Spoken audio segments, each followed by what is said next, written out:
Le cours de l'histoire. Xavier Mauduit. Bagdad médiévale, capitale des savoirs. C'est un monde qui nous fait rêver, pas seulement parce que c'est celui des 1001 nuits. C'est la chronologie aussi, cette rapidité. En 622, l'Hégire. Mahomet quitte la Mecque et s'enfuit à Médine. 140 ans plus tard, est fondée Bagdad. Elle est située dans l'Irak actuel, entre l'Euphrate et le Tigre, sur une route commerciale majeure. Le site a été soigneusement choisi, le plan d'urbanisation aussi, car Bagdad est une ville ronde. Les différents quartiers sont disposés en cercle autour d'une gigantesque place. Ils sont percés de voies qui mènent au cœur de la ville, le palais du calife et la mosquée centrale. Très vite, la ville déborde de son enceinte circulaire. Vers l'an 800, elle compte déjà près d'1 million d'habitants. C'est l'une des métropoles les plus peuplées au monde. Centre politique et économique, Bagdad est aussi un foyer intellectuel et scientifique majeur. Bagdad, présenté sur France 5. Bonjour Gabriel Martinez-Gros. Bonjour.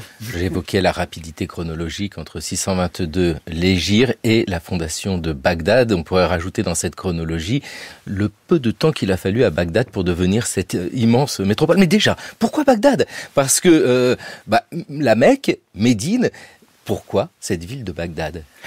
Parce que la province de Mésopotamie est déjà une province capitale depuis peut-être 2000 ans. Depuis que Babylone, qui est à une centaine de kilomètres de Bagdad, est devenue la cité majeure de la Mésopotamie antique, la capitale de l'empire perse était non pas en Iran, comme on pourrait le penser, mais précisément en Irak, tout près de Bagdad, à une trentaine de kilomètres, entre 35 kilomètres, la ville de El-Madain, comme on dit en arabe, c'est-à-dire les villes, puisqu'il s'agit d'une conurbation en fait de plusieurs villes qui ont été créées, soit par les descendants d'Alexandre le Grand, soit par les Perses. Et voilà, c'est de toute façon en Mésopotamie que vous trouvez la masse de population, la densité de population, qui permet une fiscalité élevée, et qui permet donc au trésor du califat de se remplir. Le califat, en l'occurrence, sur ce plan aussi, c'est-à-dire fiscal, et l'héritier, comme sur le plan intellectuel et des sciences dont nous allons parler probablement, c'est l'héritier d'un monde plus ancien. Très important de souligner cet héritage. L'islam naît dans ce monde arabe et nous pensons tout de suite à l'Arabie, mais en fait il faut très peu de temps avec le califat pour que bien ce soit cet héritage perse, mais il y a le prestige aussi, on le sent bien, avec la volonté de s'installer du côté du Tibre et de l'Euphrate. Absolument, oui. La première des grandes conquêtes, ça n'est pas celle de l'Empire romain qui de toute façon manque, puisque la capitale de l'Empire romain, Constantinople, résiste aux assauts arabes au début du 8e siècle. La grande conquête, c'est évidemment celle de la capitale et de la totalité d'ailleurs du territoire de l'Empire perse. Et c'est pourquoi, presque irrésistiblement, sans doute malgré le désir de la première des dynasties califales islamiques, les Omeyyades, presque irrésistiblement, l'islam se retrouve dans le rôle de l'héritier de l'Empire perse, c'est-à-dire précisément en Mésopotamie et à Bagdad. La première capitale, c'est Damas, après que les califes aient quitté l'Arabie. Vous êtes dans l'Empire romain à Damas. La deuxième capitale, ce sera donc Bagdad, et là, vous êtes dans l'Empire perse. Vous avez passé l'Euphrate, et vous êtes dans un autre monde, en fait, le monde qui sépare la Syrie romaine de l'Irak perse. Avec une date de création, c'est pas courant ça pour les villes, une date de création. On évoque cette date de 762. Bonjour Vanessa van Rentergem. C'est quoi cette date de 762 pour la création de Bagdad ? C'est donc une volonté. Alors c'est une volonté, ça c'est un point très important. Bagdad est une ville nouvelle, une ville créée, une ville fondée et voulue par le deuxième calife de la dynastie abbasside, le calife Al-Mansour, qui décide de quitter effectivement la Syrie trop omeyyade, de regarder, comme l'a dit Gabriel Martinez-Gros, vers l'Orient, et vers l'Orient perse et anciennement sassanide, et de fonder donc cette ville nouvelle qui sera sa capitale et qui sera la capitale de sa dynastie, des califes qui lui succéderont, les géographes et les historiens qui racontent la fondation de Bagdad, parce qu'on en a de nombreux récits. C'est ça qui permet aussi de dater précisément la fondation de la ville. insiste sur une prophétie du calife Al-Mansour disant « Je fonde ma capitale et c'est là que vivront après moi mes descendants et les califes de la dynastie. » Sachant que lui-même n'était que le deuxième calife après un premier calife de cette dynastie qui n'avait régné que 4 ans. Donc, oui, c'est pas bien long. Dans cette histoire-là, c'est vrai qu'il faut peut-être se poser un petit peu et faire le point sur l'histoire de ce califat et de ces califats. Donc, que se passe-t-il après la mort de Mahomet? Il y a tout de suite un système de califat qui se met en place? Oui, presque par définition, puisque calife veut dire successeur. Donc, dès la mort de Mohammed, c'est un de ses vieux compagnons, en fait son plus vieux compagnon, Abou Bakr, qui est désigné comme calife. Les 4 premiers califes ont une place particulière dans l'islam sunnite postérieur, c'est-à-dire qu'ils sont considérés comme des califes entre guillemets, bien guidés, comme des califes saints, si vous voulez, dont les décisions et les actions font, après celles du prophète, bien entendu, office d'article de loi dans la loi musulmane, dans la charia. Et très vite, éclate la guerre civile, parce que ce sont les guerres civiles de l'islam qui ont créé très largement la civilisation et la religion de l'islam telles qu'elles sont. Ces guerres civiles, elles opposent fondamentalement, finalement, l'aristocratie de la Mecque, qui a repris le pouvoir après la disparition du prophète, auquel elle s'était d'abord opposée, et des tribus, en particulier de l'Est de l'Arabie, qui sont importantes dans notre cas, puisque ce sont celles qui sont à la fois les plus distantes à l'égard de la Mecque, les moins favorables à la constitution d'un État, les plus libres, les plus sauvages, les plus anarchistes, ou anarchiques, je ne sais pas. Mais en tout cas, ce sont elles qui vont opérer l'essentiel de la conquête de l'Irak. Et c'est un paradoxe parce que l'Irak est sans doute la province la plus riche de toutes celles que conquiert l'islam, celle de l'ancienne capitale perse, et en même temps, elle est conquise par les tribus arabes les plus hostiles à ceux qui sont devenus les califes de l'islam et qui s'installent en effet à Damas, tout simplement, dans la continuité, si j'ose dire, de cet ouest de l'Arabie qui portait jusque-là les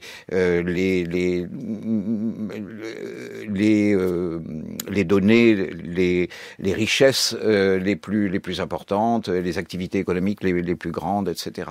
Et donc, il y a presque tout de suite une opposition entre Syrie et Irak. Et cette opposition entre Syrie et Irak va se résoudre finalement au profit de l'Irak parce que les forces orientales de l'Empire, en particulier celles de l'Est de l'Iran, vont peser en faveur de l'Irak. Et c'est ce qui va déterminer au total entre, on va dire, 740, 750 et 820, 830, parce que le processus est finalement assez long, la victoire définitive de l'Irak sur la Syrie, si j'ose dire, la victoire définitive, comme disait Vanessa, de l'Orient, l'Orient au sens musulman du terme, c'est-à-dire ce qui est à l'est de l'Euphrate, l'Irak et l'Iran, sur, entre guillemets, l'Occident, et l'Occident commence en Syrie, voilà, l'Ouest commence en Syrie. Et dans cette histoire, nous entendons bien qu'il y a ici une volonté par la création de Bagdad de s'affranchir de formes, et là je parle symbolique, de formes de domination symbolique. On est loin de l'Arabie, enfin on n'est pas très loin, mais on n'est pas en Arabie. Nous sommes pas très loin de Damas, mais nous sommes pas à Damas. Il y a de ça, Vanessa van Rantergem, c'est la volonté aussi de créer quelque chose sur un endroit mais vierge, parce que cette Mésopotamie, là où sont nées toutes ces villes, il y avait de quoi faire, j'imagine, pour s'inscrire dans une très longue histoire. Créer Bagdad, créer une ville, c'est très fort, très lourd de sens. Oui, il faut bien voir que désormais, on est dans un cadre impérial. Bagdad, c'est une capitale d'empire. C'est pas juste une capitale de région, ou c'est une ville qui est pensée aussi dans sa forme, puisqu'elle est ronde, comme vous l'avez dit et comme on l'a entendu dans l'extrait du tout début. Elle est ronde avec, en son centre, le palais du calife. Voilà, on nous dit bien que le calife est au centre de sa ville est au centre de l'Irak, et l'Irak est au centre du monde. C'est ce que disent les géographes arabes de l'époque. Donc on est dans un cadre impérial. Bagdad est fondée à un endroit où il n'y avait pas tout à fait rien, mais où il n'y avait pas de ville préexistante. On nous dit qu'il y avait un marché, un monastère chrétien, des églises, des petits villages, des rassemblements de population. Mais la ville ronde, c'est bien une création ex nihilo et qui est voulue comme telle aussi pour impressionner les esprits. C'est une fondation qui nécessite certainement de mobiliser des revenus tout à fait considérables, qui se fait relativement vite. En 3-4 ans, la ville est prête et inaugurée et qui doit marquer les esprits par sa forme comme par sa fonction. Elle doit exprimer à quel point le calife abbasside désormais est le centre de l'univers ou au moins le centre de son empire. Bon, allez, nous nous rendons au centre de l'univers. Ayant reconnu la primauté de l'Irak, les abbassides s'y installèrent délibérément. Le calife Al-Mansour déclara « Sans contredit, cette île bordée à l'est par le Tigre, à l'ouest par l'Euphrate, se révélera le carrefour de l'univers. Par Dieu, je l'édifierai, je l'habiterai toute ma vie, elle sera la résidence de mes descendants, et ce sera, sans contredit, la ville la plus prospère du monde. » Al-Mansour fit convoquer des ingénieurs, des gens experts dans l'art de construire, des géomètres habiles à la mesure des longueurs et des surfaces, au partage des terres, afin de faire dresser les plans de sa capitale, qu'on appela la ville d'Abou Jafar. Il en fit une ville ronde, la seule ville ronde connue dans le monde entier.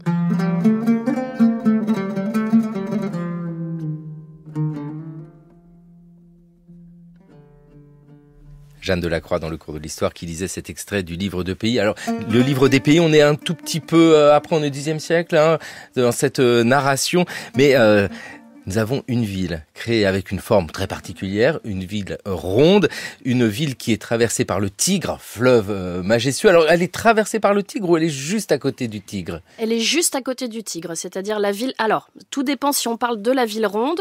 La ville ronde, c'est le nom que lui donnent les historiens aujourd'hui. Hein. Les historiens arabes médiévaux disaient la ville d'Al-Mansour ou Madinat as-Salam, la ville de la paix, ou plutôt la ville du salut, probablement.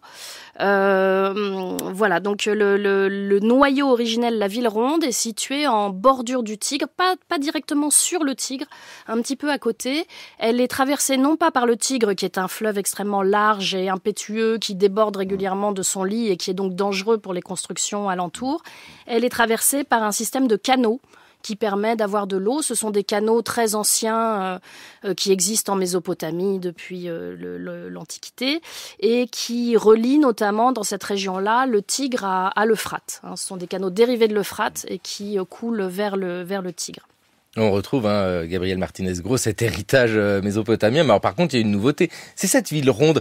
Moi, j'aimerais bien comprendre l'idée parce qu'on sent qu'il y a une fierté. Alors, vous l'avez bien dit, ce sont les historiens, les historiennes qui utilisent ce terme de ville ronde.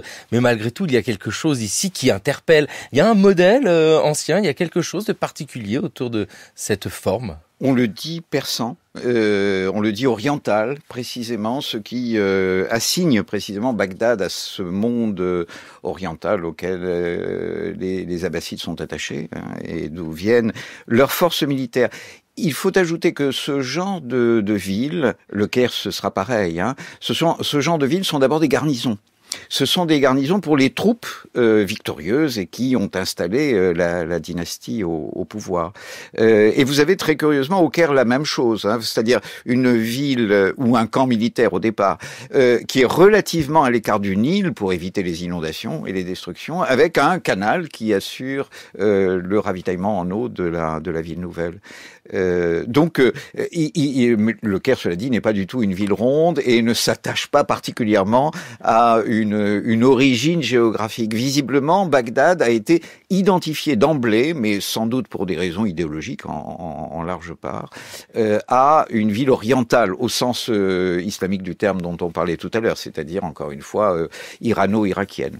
Puis il faut la peupler, cette ville.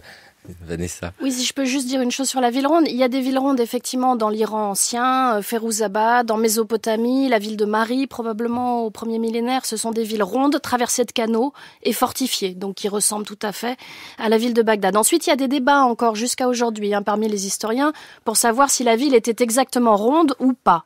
Peut-être qu'elle était ovale, peut-être qu'elle était juste, vaguement ronde.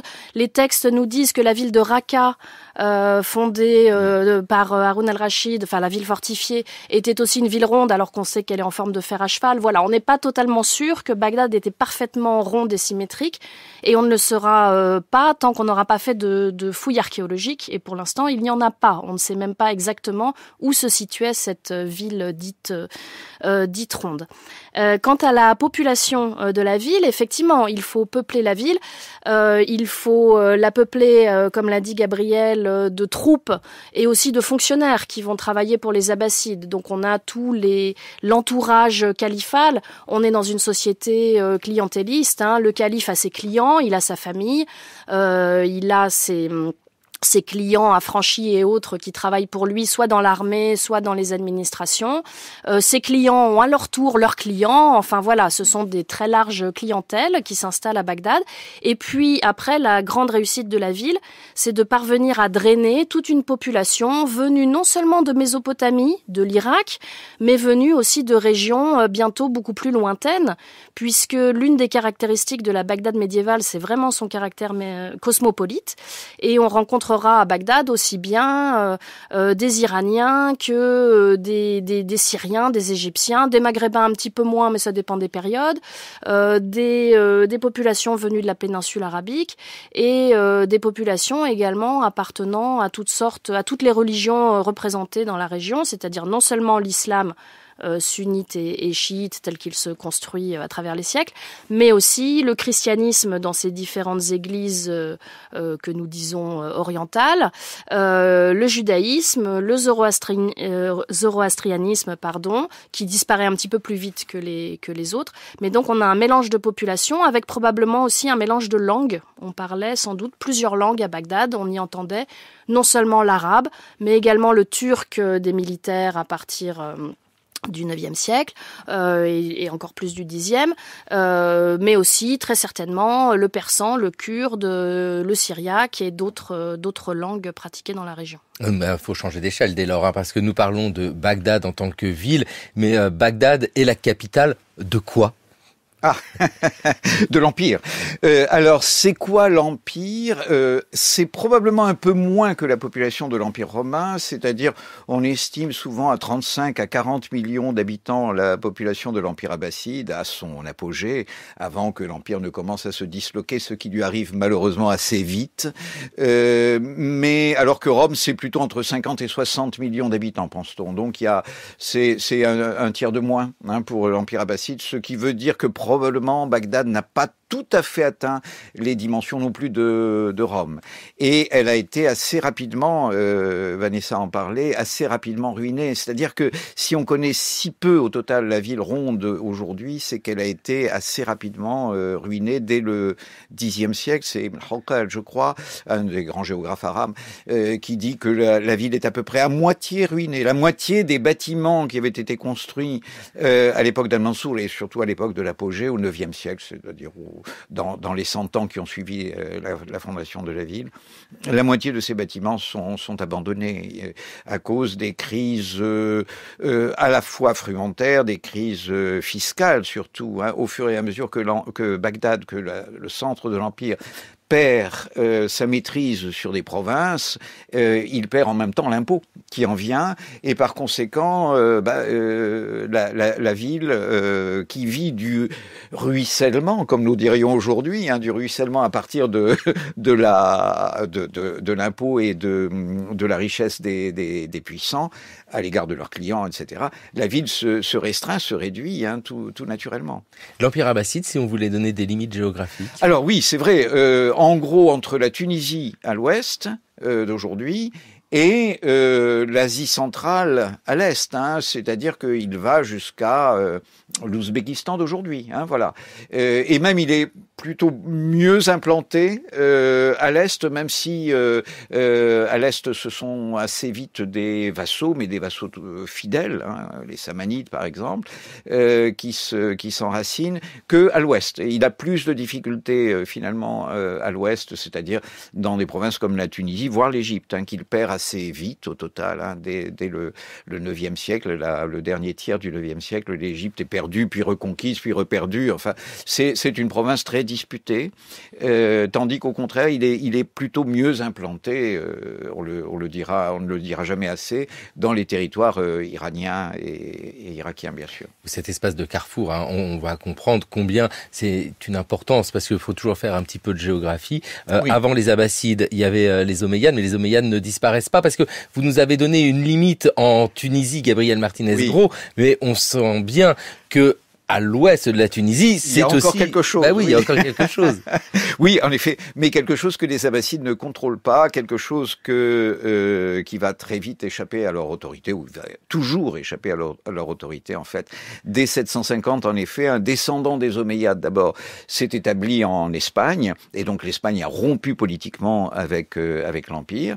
Et puis, les territoires maghrébins, berbères, hein, pour l'essentiel à cette époque, du Maroc et de l'Algérie d'aujourd'hui échappent à peu près totalement à toute emprise d'État, en fait, jusqu'au Xe siècle.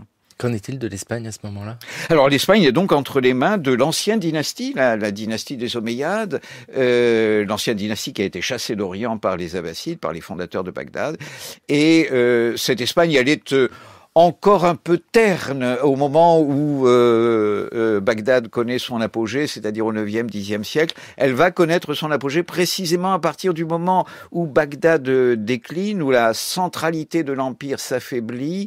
Il émerge à ce moment-là un certain nombre de centres régionaux, je dirais, hein, comme Cordoue. Au départ, Cordoue est un centre régional avant de prétendre à la centralité lorsque les Omeyyades se proclament à leur tour calife comme les souverains de Bagdad.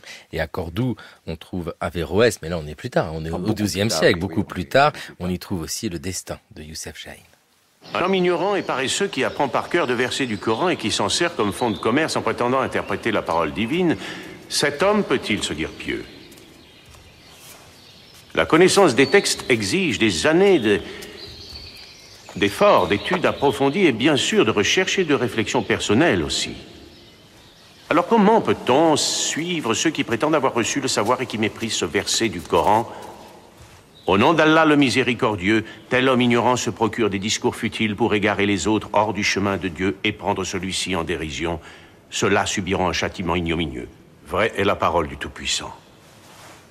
Car nul n'a le droit de prétendre détenir la vérité ici-bas. Et même le calife Al-Mansour, il est sujet à l'erreur ?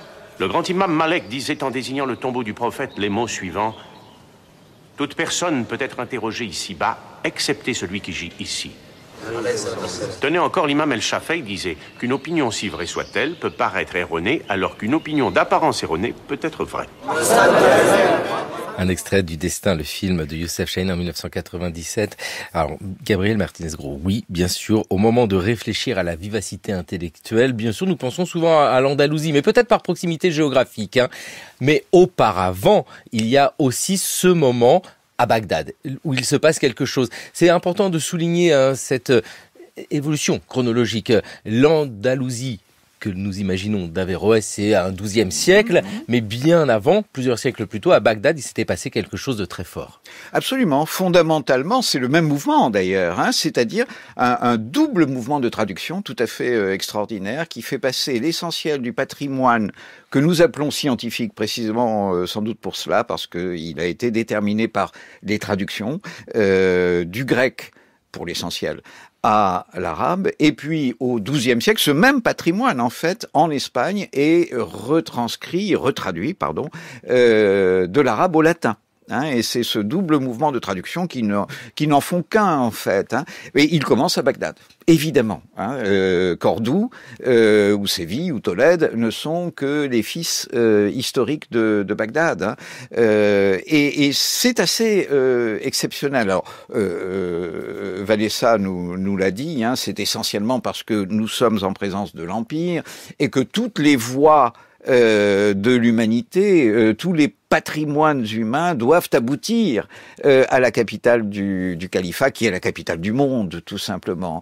Mais c'est tout de même la première fois qu'un pouvoir politique, à ma connaissance, prétend rassembler la totalité des savoirs de l'humanité par un mécénat d'État, si j'ose dire, hein, puisque les califes abbassides, et en particulier le fameux Al-Mamoun au IXe siècle, dans la première moitié du IXe siècle, vont encourager, voire commander le mouvement de traduction des œuvres de l'Antiquité, le mouvement de rassemblement du patrimoine humain au profit du califat des Abbassides.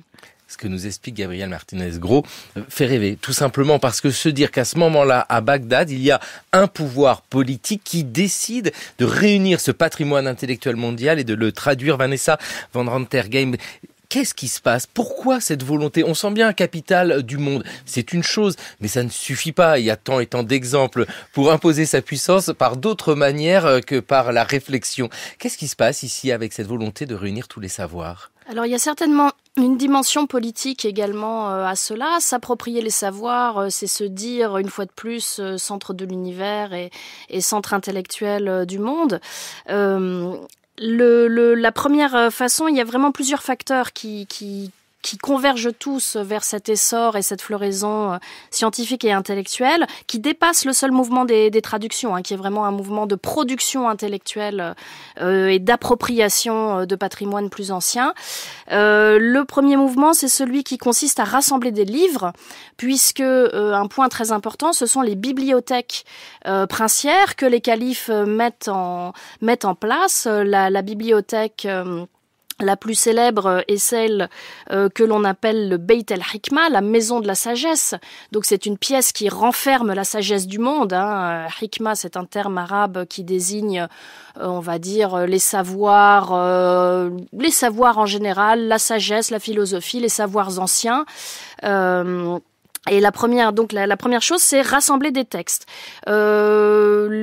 Plusieurs études ont noté qu'il y avait là un modèle sassanide. En fait, les souverains sassanides, en empereur universel également, avaient des bibliothèques princières qui étaient des bibliothèques scientifiques où ils rassemblaient aussi des livres de littérature, des livres d'histoire, en plus des livres de sciences. Donc la première chose, c'est rassembler des livres. Et là, les sources de l'époque et aussi un petit peu plus tardives, parfois avec un côté un petit peu emphatique pour glorifier les califes, nous montrent des califes qui envoient des expéditions jusque dans l'Empire byzantin pour aller y chercher des manuscrits grecs, en insistant sur le fait que ces manuscrits scientifiques n'intéressent pas du tout les Byzantins. En disant les Byzantins sont empêtrés dans leur dogmatisme religieux, ils n'aiment pas la philosophie parce que la philosophie est incompatible avec leur religion.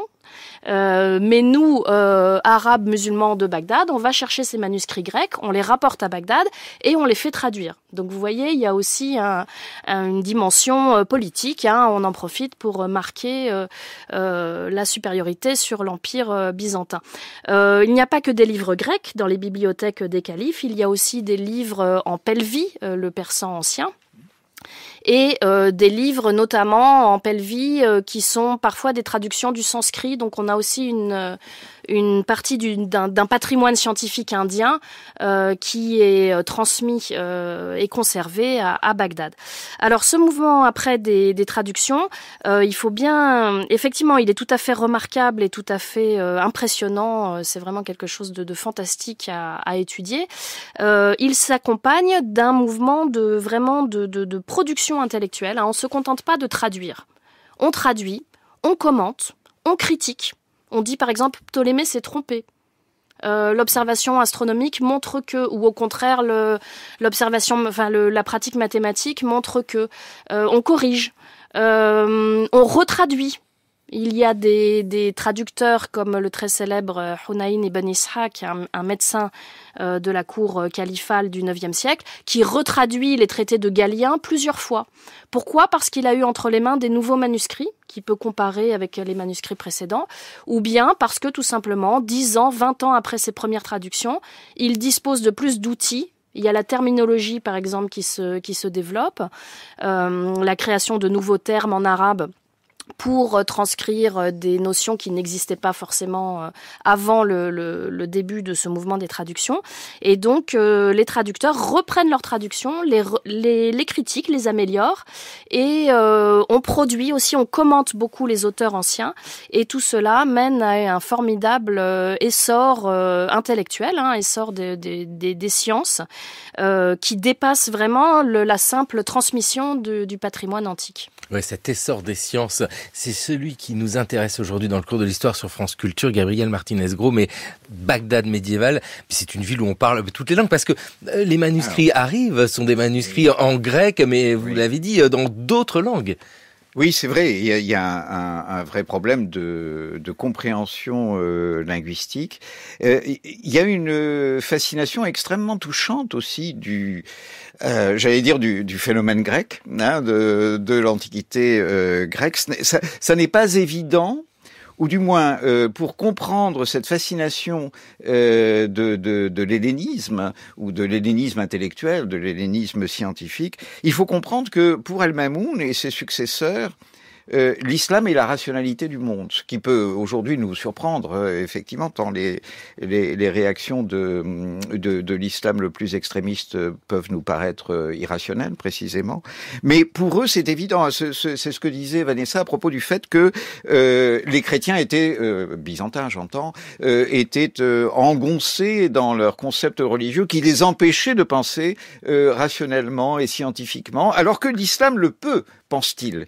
Ces califes pensent que l'islam le peut. Et en outre, effectivement, ils vont traduire, alors à leur grande dame, ou grande dame de certains, ils ne vont traduire du grec, évidemment, que ce qui peut...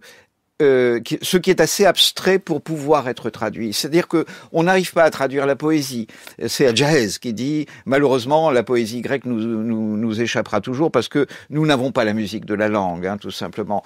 Et on ne traduira pas davantage, il faut bien le dire, les tragiques, ou la comédie grecque, ou même l'histoire grecque, Thucydide, ou Hérodote ne passeront pas pour l'essentiel, sauf quelques citations dans des textes. C'est ce que nous appelons les sciences dures, c'est précisément cette traduction bagdadienne qui va les fixer pour la première fois dans l'histoire. C'est-à-dire fondamentalement la philosophie, c'est-à-dire la logique, je veux dire la manière d'éviter de sombrer dans l'erreur dans le raisonnement, les mathématiques, évidemment, c'est tout à fait fondamental avec l'astronomie et l'astrologie qui en sont directement qui leur sont directement attachés, et puis la médecine. Voilà, j'ajouterai la magie qui est une science au Moyen Âge, reçue comme telle. Voilà l'essentiel des sciences qui sont traduites. C'est énorme, et puis on peut faire un peu d'histoire comparée, c'est-à-dire qu'au même moment, à Bagdad, il y a la volonté de retrouver ces textes antiques et de les traduire et de les commenter. En Occident, à Rome, c'est presque plus possible de faire cela. On maîtrise plus le grec aussi bien. On a perdu le grec, oui, absolument. On a perdu le grec et on ne retrouvera ces textes, les manuscrits en particulier, dont les Arabes disposent, qu'à partir de la traduction, des traductions qu'on fait en Sicile et en Espagne au XIIe, XIIIe siècle. Alors l'Europe attend, bien entendu, c'est la différence, et encore, elle n'est pas si grande. Elle attend les textes de ces auteurs, Aristote, Platon, dont elle a entendu parler, bien sûr, mais elle ne dispose d'aucun des textes d'aucun. Elle ne dispose que de peu des textes d'Aristote, par exemple, et il faudra attendre effectivement les traductions de l'arabe pour en disposer. Inversement, si on peut les traduire à Bagdad, c'est qu'on a gardé une connaissance du grec en Mésopotamie, en Irak, notamment dans les monastères chrétiens du nord de la Mésopotamie, où les deux langues pratiquées, à la fois liturgiques et puis de culture, sont le grec et le syriaque. Or, un certain nombre des savants chrétiens qui travaillent à Bagdad pour les califes, on a tout à fait, on a des savants musulmans bien sûr, mais aussi des savants chrétiens ou autres dans l'entourage des califes. Ces savants-là connaissent le grec, pour certains, pas tous, et connaissent le syriaque. Donc ils peuvent traduire du grec au syriaque, du syriaque à l'arabe, voire du grec à l'arabe, c'est un petit peu plus rare. Mais en tout cas, on a la compétence linguistique à l'époque pour faire ces traductions. Après, ce qu'il faudra développer, c'est une nouvelle terminologie en arabe, comme je le disais, puisque un certain nombre des mots que l'on rencontre dans les textes grecs n'ont pas d'équivalent en arabe, puisqu'il s'agit d'introduire des concepts scientifiques.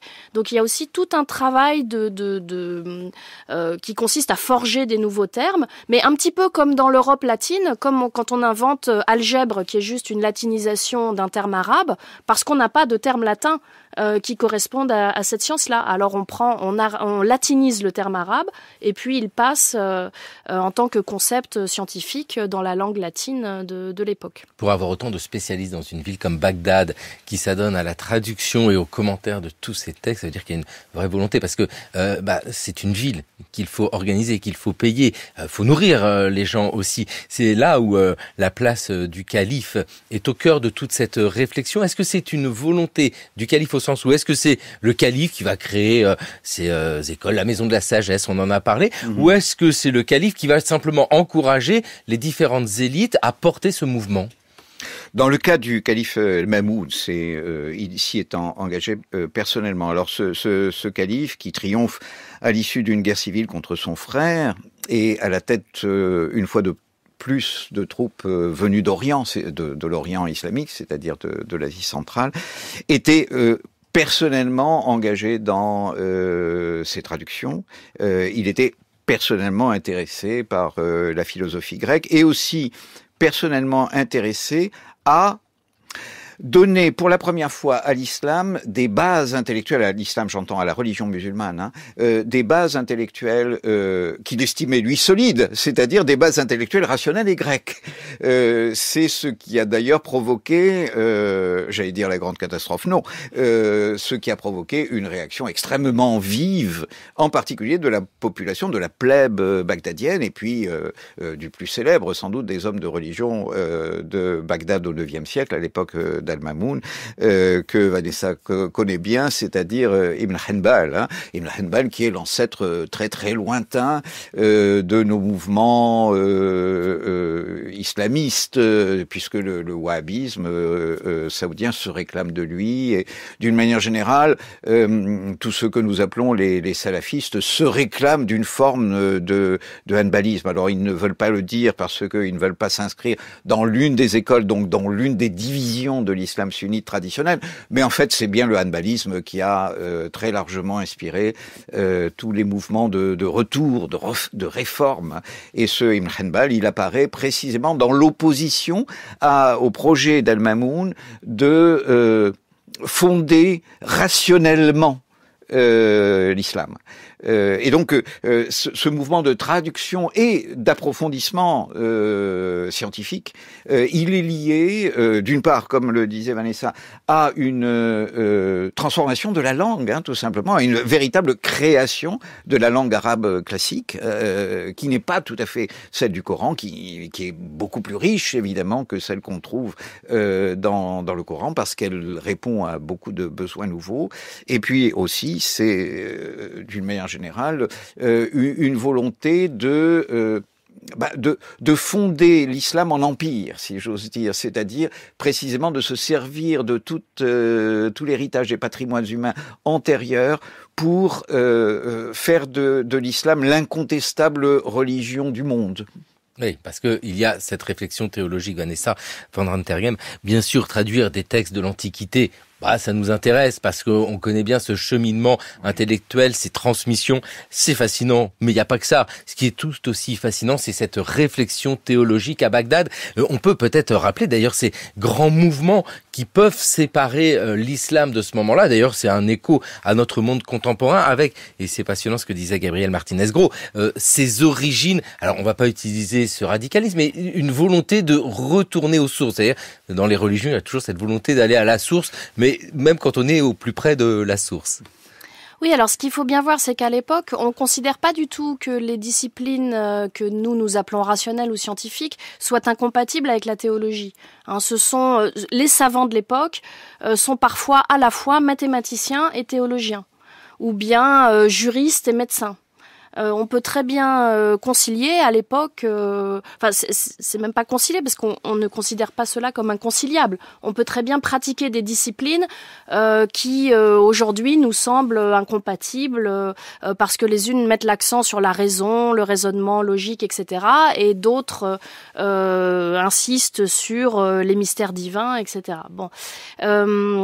C'est aussi effectivement une période où des courants théologiques naissent ou se développent et s'affrontent sur des questions. Alors, on se pose des questions à l'époque qui peuvent nous paraître à nous un petit peu, enfin, pas forcément les plus passionnantes, mais qui passionnent à l'époque les savants, comme de savoir si le Coran a été créé par Dieu bien sûr, ou bien s'il est incréé et qu'il existe de façon éternelle. Donc ça, c'est un des points qui va diviser non seulement les théologiens, mais aussi les penseurs en général, et que le calife Al-Ma'moun va essayer d'imposer comme étant la doxa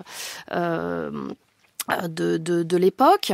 On se demande aussi si l'homme est totalement prédestiné, est-ce qu'il est libre de ses actes, ou bien est-ce que tout est déjà écrit à l'avance. On se pose des questions de ce type-là et on y réfléchit tout en lisant les philosophes grecs et tout en écrivant des traités d'arithmétique ou de médecine. Il y a déjà cette division chiite-sunnite qui est inscrite dans le panorama religieux. Alors, personnellement, je pense, je suis pas le seul à le penser, que c'est précisément à cette époque de mobilisation du patrimoine universel que se crée la grande fracture. C'est-à-dire que les sunnites sont ceux qui refusent. Et le premier des refus, c'est le refus d'introduction dans la langue de termes qui sont très évidemment d'origine étrangère, le plus souvent d'origine grecque, mais d'origine étrangère aux données révélées, c'est-à-dire à la langue arabe coranique. Le christianisme avait connu d'ailleurs en partie les mêmes débats et les mêmes problèmes au 5e siècle, c'est-à-dire est-ce qu'on a le droit de commenter les évangiles avec des concepts tirés de la philosophie, ou bien est-ce qu'il faut se servir seulement de la langue sacrée et du texte sacré pour commenter le texte sacré, hein. C'est un, comme vous le disiez, c'est un phénomène, c'est un problème qui se pose à toutes les religions qui veulent sans cesse en revenir à la pureté de l'origine. Sunna, c'est la tradition, hein, c'est ça, c'est voilà. Le retour à la tradition, les sunnites. Et puis les chiites seraient plutôt ceux qui, au total, ont hérité des réformes d'Al-Ma'moun, hein, qui ont hérité de la volonté de constituer l'islam sur des bases un peu plus rationnelles, ou en tout cas sur des bases qui admettent le recours à d'autres sources que celle du Coran et de l'Arabie de l'époque du prophète. Ça nécessite de rappeler combien tout cela n'est pas un univers doux et serein où il n'y a que des traductions de textes antiques. Non mais bien sûr, le calife est lui-même sans cesse contesté, au sens où il doit composer avec plein de rivalités. Oui, j'ajouterais qu'en fait, ça n'est pas monolithique non plus, hein. On n'a pas d'un côté un sunnisme rétif à la raison et un chiisme qui serait ouvert. Il y a des courants très très variés à la fois dans le sunnisme et le chiisme. Et ce que sont devenus certains de ces courants par la suite ne préjuge pas forcément de ce qu'ils étaient au 9e ou au 10e siècle. Il ne faut pas être trop téléologique, on va dire. Voilà, donc il y a des courants du sunnisme de l'époque, comme le courant mu'tazilite, qui veulent inscrire qui ont recours au raisonnement logique. Après, ce qu'on appelle les mouvements sunnites et chiites, ce sont des mouvements qui existent depuis le 7e siècle, mais avec des oppositions dans un premier temps très politiques, hein, sur la question de la direction de la communauté des croyants. Et l'appareil théologique, excusez-moi, et de pensée s'est fixé à travers les siècles de façon assez longue, avec effectivement des courants parfois très rationalistes dans le chiisme ancien, mais aussi des courants plus ésotériques. Enfin voilà, je garderai l'idée d'une variété de ces différents courants. Eh ben, la complexité, c'est très bien. Ainsi, le chiisme ne s'oppose pas systématiquement au sunnisme, tout comme le vizir ne s'oppose pas toujours au calife. Oh, introduisant, n'oubliez pas qu'aujourd'hui, vous recevez un nouvel ambassadeur. France Culture. Après ma sieste, mon beau is no good. Où allez-vous? Le cours de l'histoire. Oh, que j'en ai assez. Je veux devenir calife à la place du calife. Xavier Mauduit.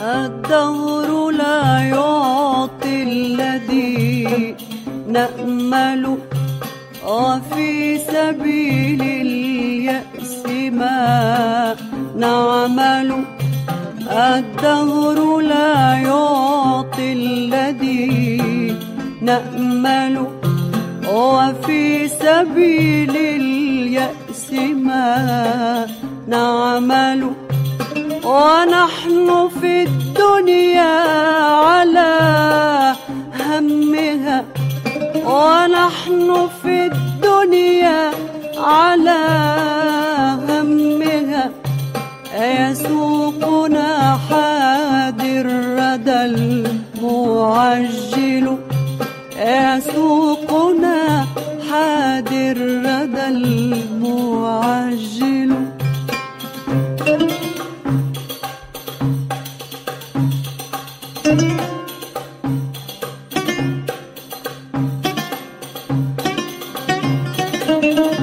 Nouna El Rana et Mounir Bachir qui nous rappellent qu'il n'y a pas d'amour éternel dans le cours de l'histoire sur France Culture, une émission réalisée par Alexandre Manzanares et qu'aujourd'hui à la technique Jacques Hubert. Aujourd'hui nous sommes dans Bagdad médiévale, capitale des savoirs.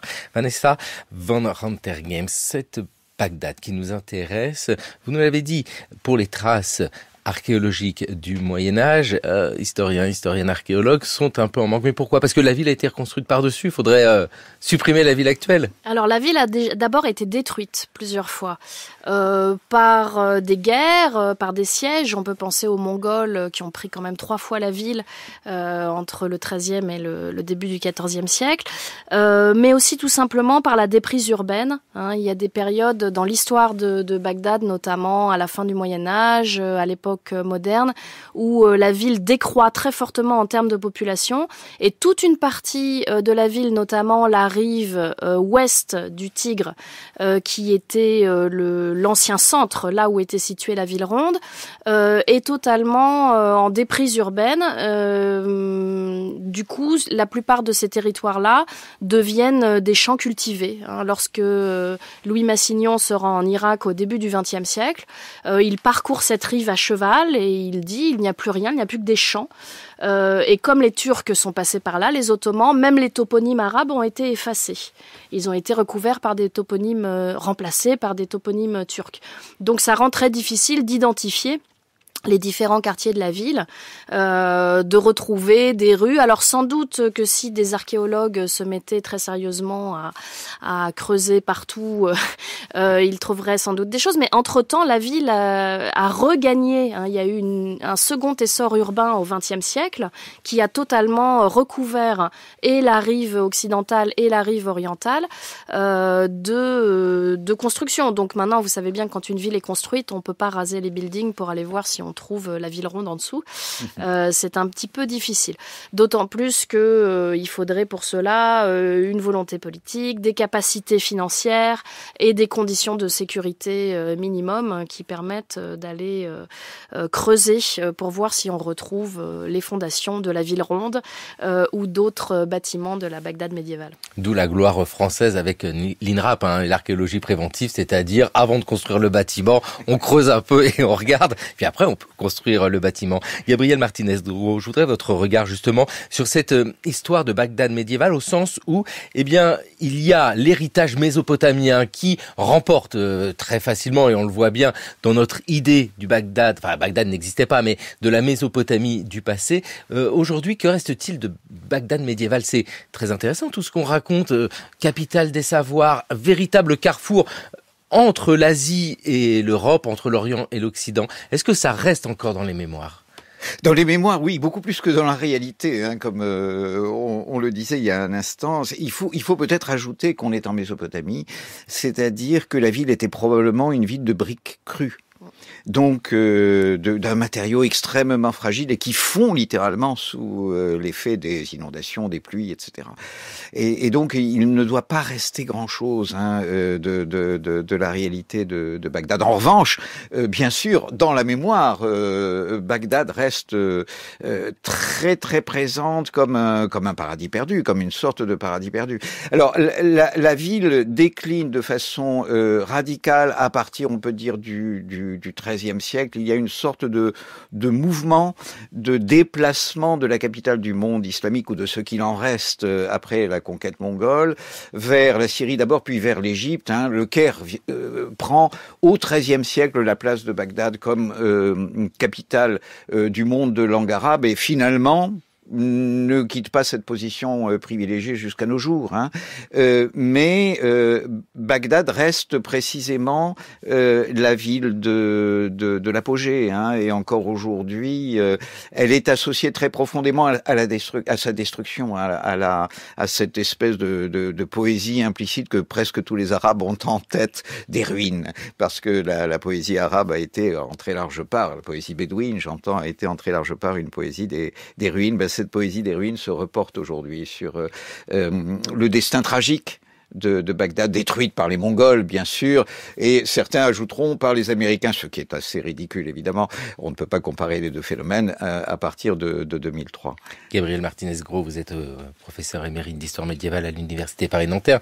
Vous êtes l'auteur de L'autre côté des croisades, l'islam entre croisés et mongols chez Passé Composé, et là, de la traîne des empires, impuissance et religion, toujours chez Passé Composé. Ce que vous faites là comme relation sur un temps très long, sur cette idée de destruction, mais c'est très important à mettre en place, parce que entre l'actualité sur le temps très court de l'événement et de la destruction, et puis ce temps très long et difficile à saisir de la représentation, malgré tout, il y a des liens à faire. Cette longue histoire de Bagdad, c'est un paradis perdu. Oui, absolument. Absolument. C'est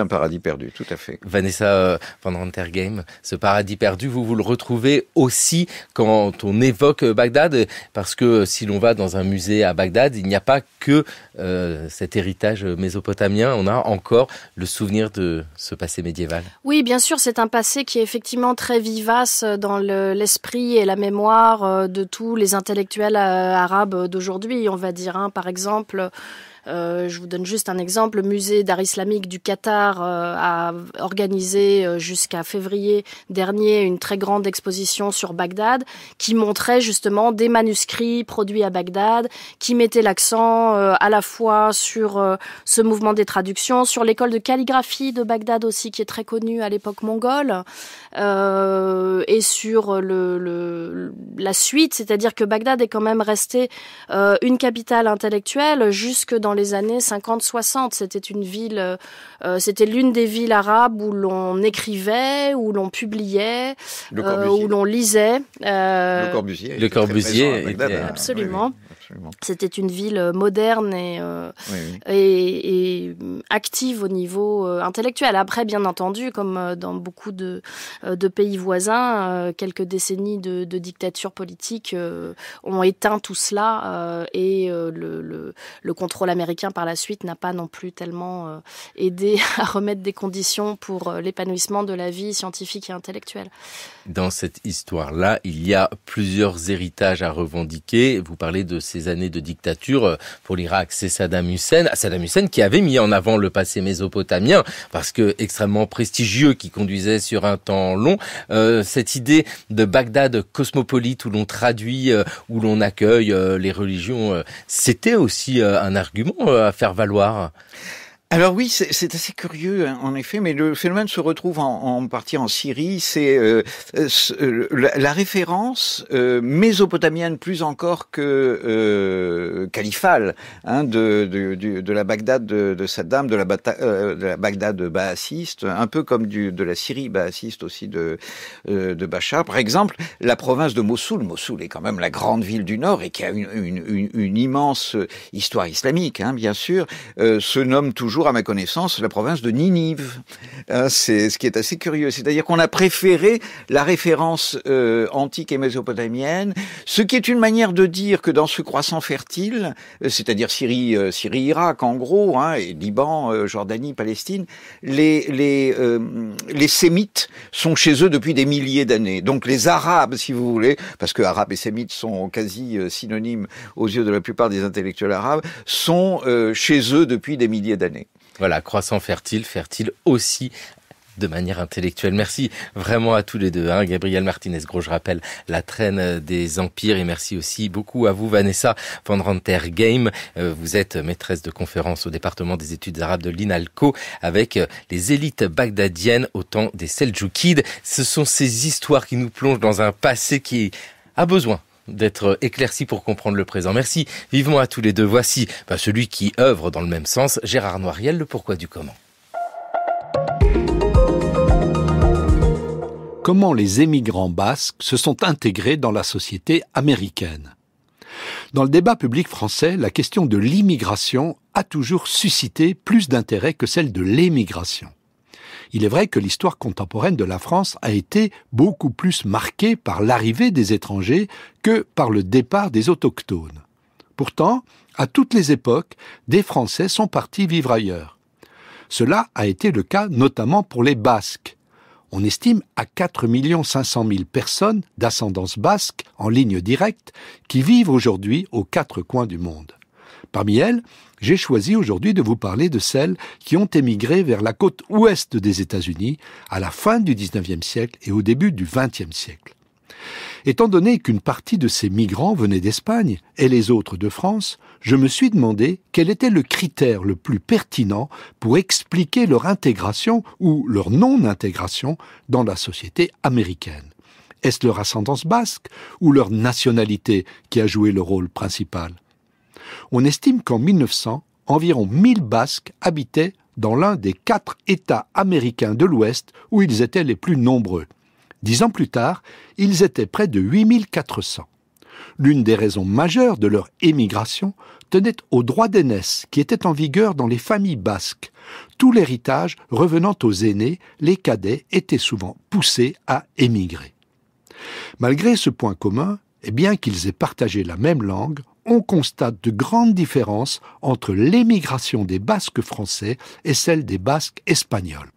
Les Français venaient surtout des zones rurales, de la partie montagneuse du Pays basque, alors que les Espagnols étaient originaires des villes portuaires et minières de la province de Biscaye, autour de Bilbao. Ces différences sociales eurent des conséquences importantes dans les métiers pratiqués aux États-Unis. Les Basques français exercèrent surtout des professions agricoles dans la Sierra Nevada et le nord du Nevada, alors que les Basques espagnols se tournèrent vers les emplois qualifiés ou non qualifiés dans les villes américaines. Une autre différence essentielle entre ces deux émigrations basques est d'ordre chronologique. En 1900, la grande majorité des Basques recensés dans l'Ouest américain étaient français, alors qu'en 1910, ce sont des Basques espagnols qui dominaient largement. Ce décalage temporel eut des conséquences importantes sur le processus d'intégration. Si on se limitait à l'étiquette basque, on pourrait conclure que l'intégration a reculé entre 1900 et 1910. En 1900, en effet, 25% des immigrants basques avaient pris la nationalité américaine, alors qu'ils n'étaient plus que 14% en 1910. Mais quand on prend en compte la nationalité, on constate qu'à cette date, les 2/3 des Basques français s'exprimaient couramment en anglais, alors qu'1/3 seulement des Basques espagnols en étaient capables. Cette différence s'explique parce que les Basques français avaient émigré aux États-Unis longtemps avant les Basques espagnols. Au début du XXe siècle, ces derniers étaient encore, dans leur grande majorité, des primo-immigrants, alors que la 2e génération des Basques français était déjà bien étoffée. Merci beaucoup Gérard Noiriel. C'était le cours de l'histoire sur France Culture, une émission préparée par une équipe qui forme à elle seule une capitale culturelle. Jeanne Delecroix, Toscane Dudès, Jeanne Copé, Gilliane Tilima, Youen Guizou. Merci à Véronique Jolivet de l'Institut National de l'Audiovisuel. Le cours de l'histoire à écouter, à podcaster sur franceculture.fr et l'appli Radio France.